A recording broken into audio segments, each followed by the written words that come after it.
তো এখন good morning সকলকে, welcome back to my channel SD baby mom blog. তো এখন সকাল বাজে 10টা 40 আর আমি এনেছি চিংড়ি মাছ আর তেলাপিয়া, বড় বড় তেলাপিয়া জল খাচ্ছিল পুরো, আর চারাপোনা শ্বশুরের জন্য। তো এখন কাটছি চিংড়ি মাছ। চিংড়ি মাছ কাটতে না খুব সময় সাপেক্ষ, মানে প্রচুর সময় লাগে, তার জন্য আনতে চাই না।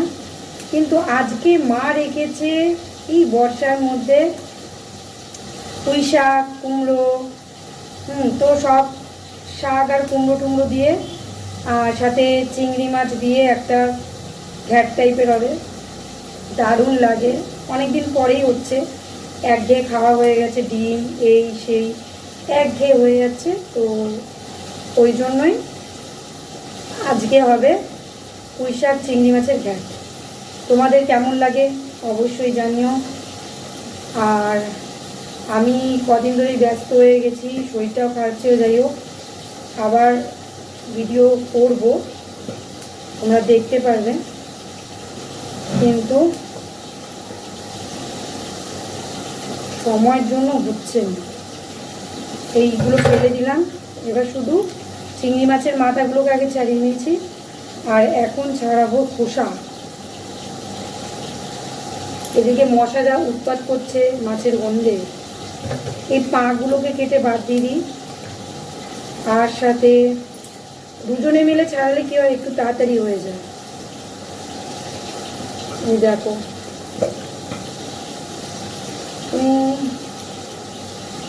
কি সুন্দর বেরিয়ে আসলো। চিংড়ি মাছ বেশি ধুতেও নেই, ঘিলুটা বেরিয়ে গেলে টেস্ট থাকে না, তাই একবারে খোসা ছেড়ে একবার ধুয়ে ব্যাস। তো এখন ফটাফট চিংড়ি খোসা ছাড়িয়ে নিচ্ছি।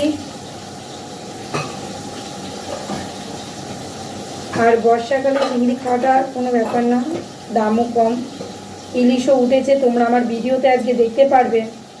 ইলিশটা আমি নিইনি, যদিও কিছু মনে করো না, আমি ইলিশের ভিডিওটা করেছি বিকজ ইলিশটা নেওয়ার ইচ্ছা ছিল। 400 টাকা 450 টাকা করে ইলিশ, কিন্তু একদম ছোট, প্রচণ্ড গিজগিজে কাঁটা থাকবে, যার জন্য আমি বললাম না, অন্য এক সময় নেব। ছোট ছোট ইলিশ, ও গিজগিজে কাটা হবে। গোপালদার কাছে, আমরা গোপালদার মাছ খুব ভালো খাই।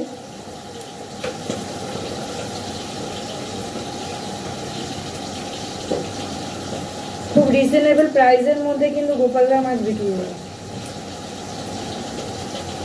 তো ঝটাপট ছাড়াচ্ছি, আবার মামকেও নিয়ে আসতে যেতে হবে।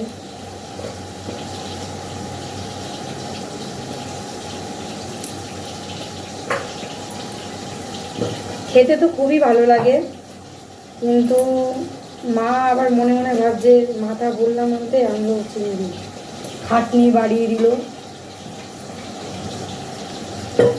কিন্তু চিংড়িটাই বেশি ভালো লাগে দুই জায়গার সাথে।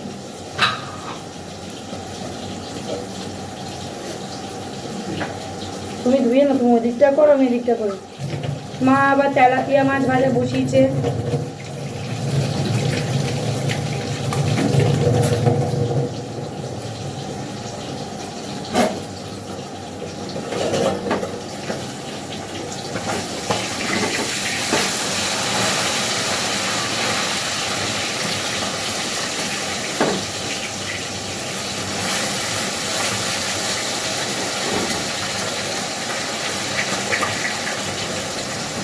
দেখো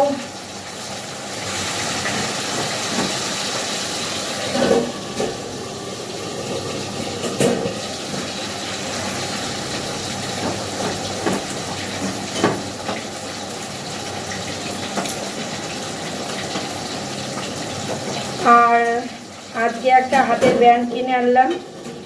15ই আগস্টে মাম্মাম নাচবে, অদিতি নাচবে তোমাদেরই সামনে, খুব সুন্দর ডান্স পারফরমেন্স করবে, তোমরা দেখতে পারবে। আর বন্দে মাতরমের নাচ, তার জন্য প্র্যাকটিসও চলছে ওর। একদম ছোট বাচ্চা তো বুঝতেই পারছো।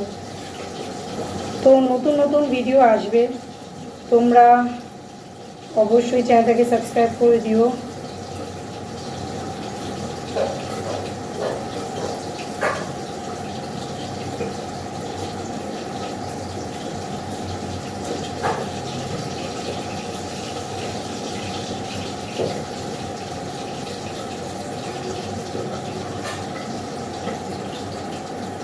আজকে তো ব্লগ করছি, দুদিন ধরে ব্লগ করতে পারিনি, কারণ কি টপিকের উপর করবো, একঘেয়ে হয়ে যাচ্ছে। একঘেয়ে ব্লগ করতে আমার ভালো লাগে না, সত্যিকারে বলছি বন্ধুরা, একঘেয়ে ব্লগ করতে ভালো লাগে না। তো আজকে মাছের বাজারে মাছের ব্লগটা করলাম।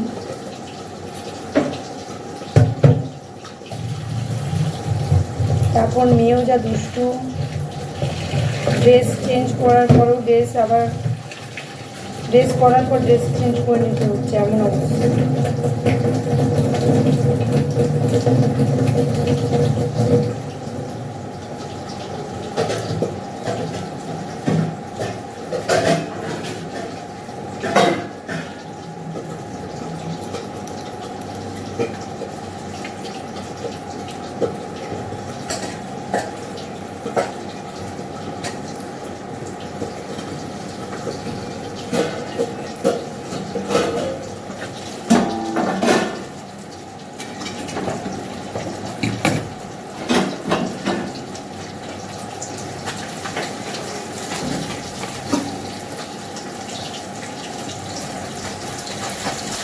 তো চোখলা ছাড়তে ছাড়তে আমি নিজেই বুঝতে পারছি যে কতটা সময় লাগে, কিন্তু কি করব বলো, খেতে ইচ্ছা করলো,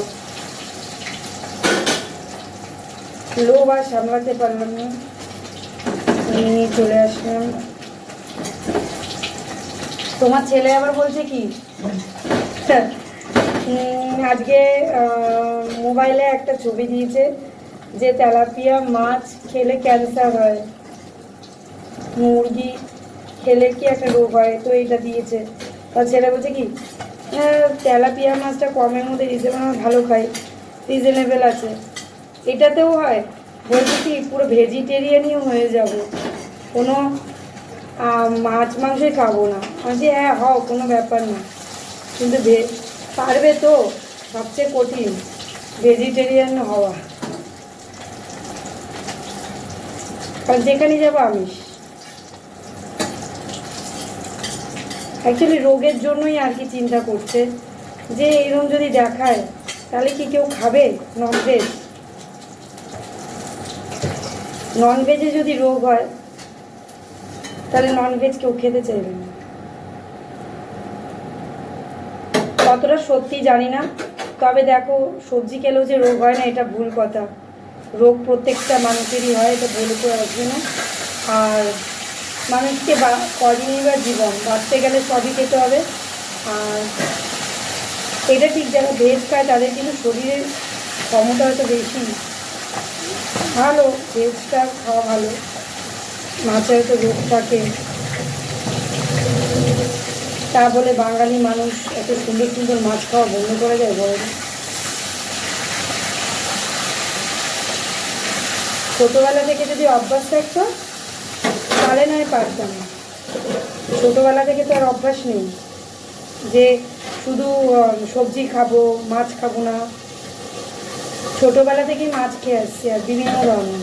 আর আমি তো পারবোই না ভেজিটেরিয়ান হতে। তুই পারবে মা? আমি পারবো না।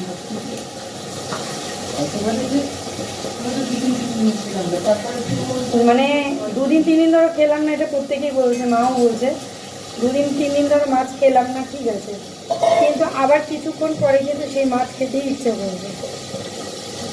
আর সত্যি বলছি, এর বাইরে যখন দেখি আমিষ খাবারের কত আইটেম ডিশ, তখন তো না খেয়ে থাকতেই পারবো না।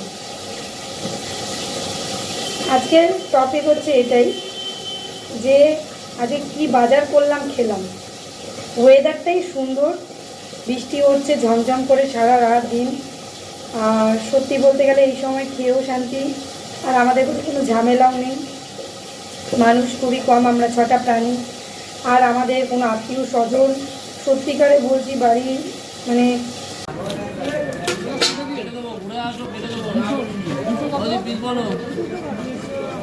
মাথা বাদ দিয়ে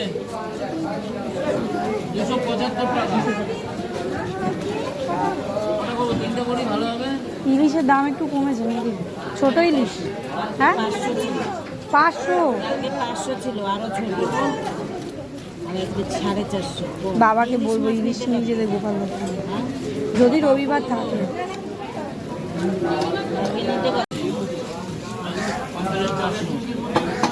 ওটা 140 টাকা কিলো। সব বড় থাকবে তো? আজকে মাছগুলো হেবি ফ্রেশ। ইলিশ 450 টাকা কিলো। তো আমার মাছটাও ফ্রেশ আছে। এদিকে তো কাকা কাটতে হবে তো, তাহলে কিন্তু লাইনে কাটবো, দেরি হবে আধা ঘন্টা। আধা ঘন্টায় হবে কিনা সন্দেহ। 10 টাকাটা এখানে কাটিয়ে নেন না।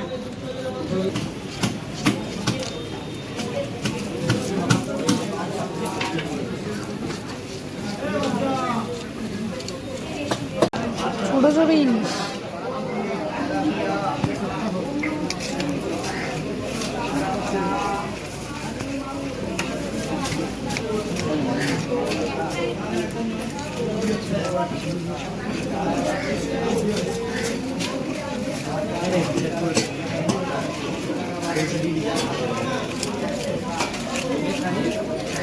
রাস্তার পাশে বাড়ি। হ্যাঁ এতে কেবিল অফিস আছে, এখানে টোটাল 2 নম্বরে চলে।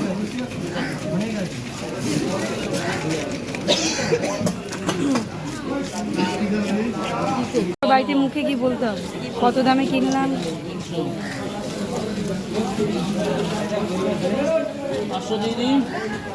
ইলিশ মাছ 450 টাকা করে কিনেছি। 360 টাকা। তেলাপিয়াগুলো দেখতে ভালো। 450 টাকা কিলো। আর একটা বউ আছে, নিয়ে পড়ে। একটু বড় না নিলে কি বলো তো, মাংস পাওয়া যাবে। আর একটা বউ আছে, নিয়ে পড়ে। কাটি আমি 150 টাকা। কমপ্লেট 40 টাকা শো। ইলিশ 450 টাকা কিলো। এই তেলাপিয়াটা দেখতে খুবই বড় বড় তেলাপিয়া।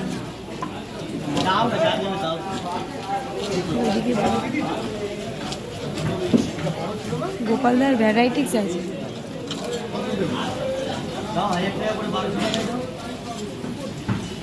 দেখো এখনো জানি, এখনো মুখ নাচ মাছ চলা হয়ে গেছে। যখন গান কাটবে ততক্ষণ নিয়ে বাড়ি পালাতে পারলে বাঁচি।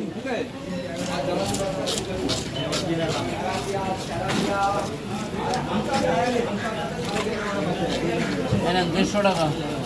360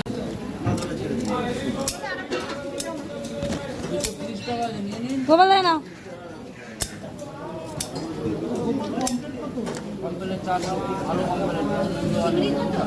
চিংড়ি 400 গ্রাম 100 টাকা। ওই টাকা আবার চলে যাবে। 250 টাকা বলেছিলাম তো। হ্যাঁ মাছ দিয়ে মাছ দিয়ে বলো। আমার চিংড়িটা ওইটা না দিদা। আজকে সারাদিন বৃষ্টি হয়েই চলেছে, একটুকু থামার নাম নেই। মেয়েকে বৃষ্টিতে দিয়ে আসলাম, নিয়ে আসলাম। আর এদিকে দেখো বৃষ্টিতে গাছগুলো কি সুন্দর ভালো বাড়ছে, গাছগুলো বেশ ভালোই বেড়েছে। আর এদিকে দুটো দেখো ফুল হয়েছে, রোজই ফুল দিচ্ছে। জবা ফুলটা মনে হয় নিয়ে গেছে। এই দেখো টগর গাছ, আর এটা হচ্ছে টাইম ফুল গাছ, টাইমে টাইমে ফুটে দেখো দুটো ফুল হয়েছে। এই ফুল তো ঠাকুরের পুজোর কাজে লাগে না, কিন্তু দেখো কি সুন্দর লাগছে, তাই না? অসাধারণ লাগছে। আর ওই দিকে দেখো আরেকটা কড়ি হয়েছে জবা ফুলে, দেখো দুটো কড়ি। আর আমার তুলসী গাছটা দেখো কত লম্বা হয়ে গেছে। তুলসী গাছটা দেখে বুঝতে পারবা যে কত লম্বা হয়েছে। ওইদিকে বেল গাছ আছে একটা, দেখো তুলসী গাছটা কত লম্বা হয়েছে, তুলসী গাছটা অনেক লম্বা হয়েছে, অনেক, মানে এরকম তুলসী গাছ দেখতে মনে হয় পাওয়া যায় না। এই দেখো আমার তুলসী গাছটা লং কত লম্বা, দেখো এত সুন্দর তুলসী পাতা গাছ, মানে কি বলবো, রাম তুলসী, তুলসী গাছের পাতাগুলো শুধু দেখো, কি বলবো, দেখেছো বন্ধুরা? আর এদিকে জেট প্ল্যান্টটাও ধীরে ধীরে বড় হচ্ছে, যত জল পাচ্ছে জেট প্ল্যান্ট বড় হয়ে যাচ্ছে। দেখতে গেলে সব ফুল গাছই আমার এখন ঠিকঠাক আছে, সবুজ আছে, হলুদ হয়নি মোটামুটি, নাহলে আমার মনটাই খারাপ হয়ে যেত। এখন এই বৃষ্টিতে মামামের জেদ উঠেছে যে রেনকোট পরে যাবে, এ দেখো রেনকোট পরেছে।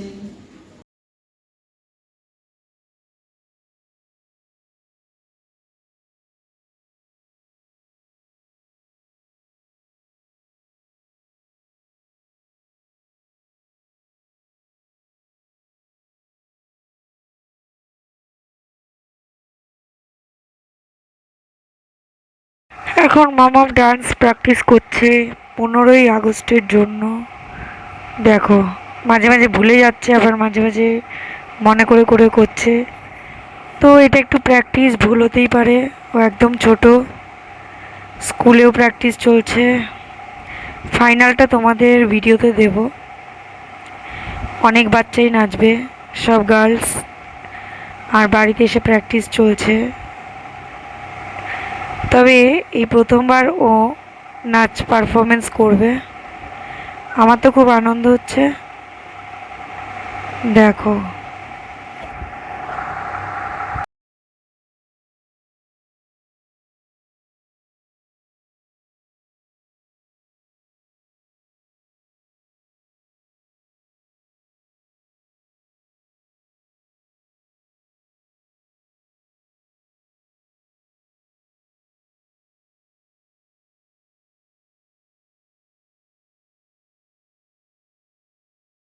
তো এখন নাচ করছে, আর এখন মামামকে বলতে হবে যে খুব সুন্দর করছে, কারণ যত বলবো সুন্দর করছে ও ইন্সপায়ার হবে, নাচতে আরও আগ্রহী হবে, আনন্দ পাবে।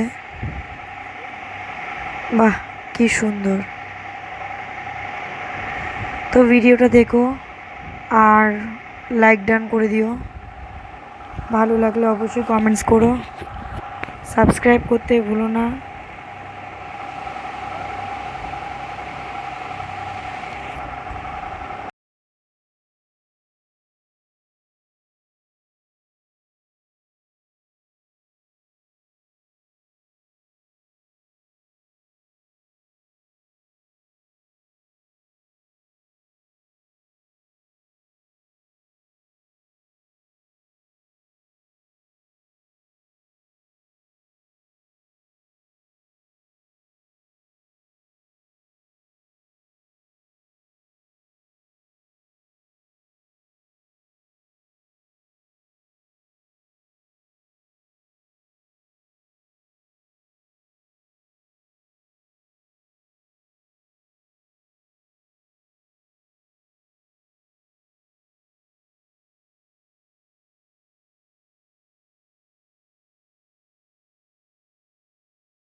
মামাই লাস্টে ডান্স করতে করতে হাঁপিয়ে গেছে, আর পারছে না, হাত ব্যথা করছে, আবার সবাইকে ডাকছে আমার নাচ দেখে যাও।